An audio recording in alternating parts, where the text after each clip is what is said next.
আমরা কিছু নিম পাতাকে খুব ভালোভাবে ধুয়ে ব্লেন্ড করে নিলাম এবং এখন একটা ছাঁকনির মাধ্যমে খুব ভালো করে ছেঁকে নিলাম। এখন আমরা ব্লেন্ডকৃত নিম পাতার ভিতরে একটি ত্বকের জন্য উপকারী ভিটামিন ই ক্যাপসুল দিয়ে নিলাম। যুক্ত সাবানকে আমরা একটি গ্রেডারের মাধ্যমে খুব ভালো করে পানির ভিতরে আমরা গ্রেডকৃত গ্লিসারিন সাবানটাকে দিয়ে গলিয়ে নিলাম।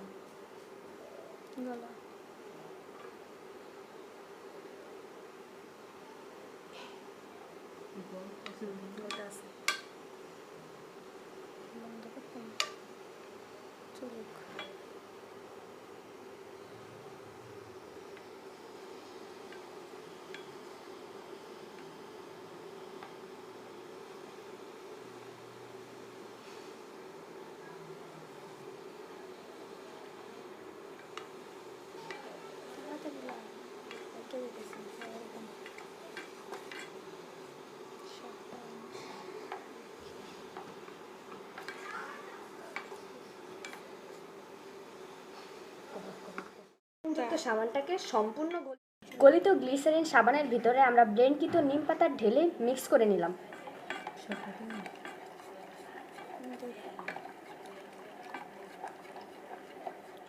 প্লাস্টিকের কিছু জারের ভিতরে আমাদের তৈরি করা গ্লিসারিনযুক্ত সাবান এবং নিম পাতার মিক্সারকে ঢেলে নিলাম।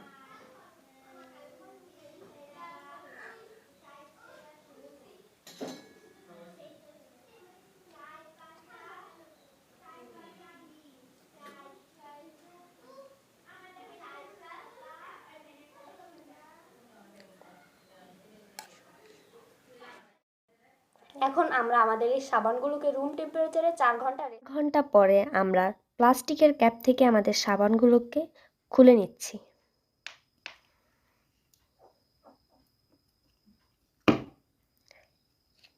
আমাদের সাবানগুলো সম্পূর্ণ তৈরি।